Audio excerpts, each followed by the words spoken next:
বিগত বাংলাদেশের 50 বছর আমরা দেখতে পাইছি এমন কোন নির্বাচন, এমন কোন কিছু নাই যেটাতে ইশতেহার দেওয়া হয় না। ইশতেহার কি দেয়? ওরা ইশতেহারটাই দেয় যে এটা পূরণ করবে না, জন্য আগে জানায় রাখলো। কথা ঠিক কিনা?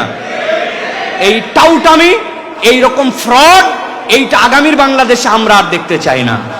আগামীর বাংলাদেশ তারাই নেতৃত্ব দিবে যারা ওয়াদা করে ওয়াদা রাখার পরীক্ষায় পাশ করবে। ঠিক কিনা? এটা আমাদেরকে মনে রাখতে হবে। সুতরাং এই বিশ্বস্ত মানুষকে আপনাকে খুঁজে বের করতে হবে। অবিশ্বাসের দোলাচল এটা আমাদের দেশকে আর কখনো এগিয়ে নিতে পারে না বা দেয় নাই। সুতরাং আগামীর বাংলাদেশ হবে বিশ্বাস, যারা আমানতদার, যারা দায়িত্বশীল, এই মানুষগুলাকে আমাদের নির্বাচিত করার জন্য চেষ্টা করতে হবে। মনে করেন না আমি ভোটের কথা খালি বলছি, আপনারা নির্বাচিত শুনলেই মনে করেন ভোটের কথা আপনি মনে করছেন। আপনার 3 জন মিলে কমিটি বানাইছেন, এখানে একটা দায়িত্বশীলতার জায়গা আছে। 2 জনের কোনো খবরই নাই, একজনের পেরেশানির কোনো শেষ নাই। আপনাদের কমিটির মধ্যে ওই মেম্বার আছে না ভাই? উনি কমিটির মেম্বার হওয়ার সময় আবার খুব লাফায় থাকবে, হ্যাঁ আমারে নিলি না, সিনিয়র আমি, এরকম একটা মুড নিয়ে থাকতেছে উনি, কিন্তু কাজের বেলায় ঠন ঠন। সুতরাং এই জায়গাতেও আপনাকে প্রত্যেকটা জায়গায় এইটা হতে হবে। আমি আপনাকে কোন গুণের কথা বলছি? উত্তম আখলাকের কথা আপনাকে বলছি। বিশ্বস্ততা, যেই মানুষের মধ্যে বিশ্বস্ততা নাই, আমন নাই, ওই মানুষটা আসলে কোনো গুণই অর্জন করতে পারে নাই।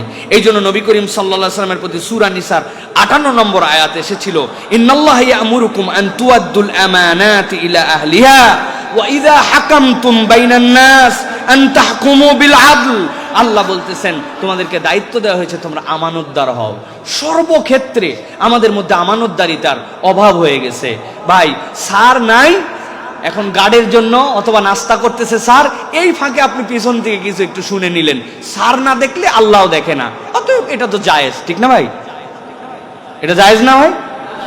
টুকলি করা, 2 নম্বরই করা, এগুলো জায়েজ নাই না? আছে মনে হয় মেডিকেলে, নাকি ভাই প্রিয় ভাই? না, আপনার বিশ্বস্ততা আপনাকে এমন জায়গায় নিয়ে যাবে যে আল্লাহ রাব্বুল আলামিন আপনাকে একজন বিশ্বাসী হিসেবে লিখে নেবেন। সুতরাং বিশ্বস্ততা বিরাট বড় জায়গায়। এই বিশ্বস্ততার অনেকে আবার দারুণ কথা বলে, যেটা আবার আমরা এই সমাজে এখন স্বাভাবিকতায় নিছি, তুমি আমার শুরু, তুমি আমার শেষ। এরপরে রেজাল্ট খারাপ হয়ে গেছে, আর খবর নাই ওনার সাথে, চিন্তা করে নতুন একজনকে খুঁজে নিছে না। একে তো হারাম, 2 নম্বর হচ্ছে তার মধ্যে ঢুকাই ফেলছে ফাজলামি আমাদের সমাজে। প্রিয় ভাইরা, এটা যেন কখনো না হয়। কখনো হারামের সুখ খুঁজতে যাবেন না। আপনি হারামের সুখে যদি নিজেকে খুঁজতে যান, এটা একসময় এমন গরম করে দিবে আপনাকে যে আপনি ওই আগুনে পুড়ে আপনি তছনছ হয়ে যাবেন, আপনি বুঝতে পারবেন না।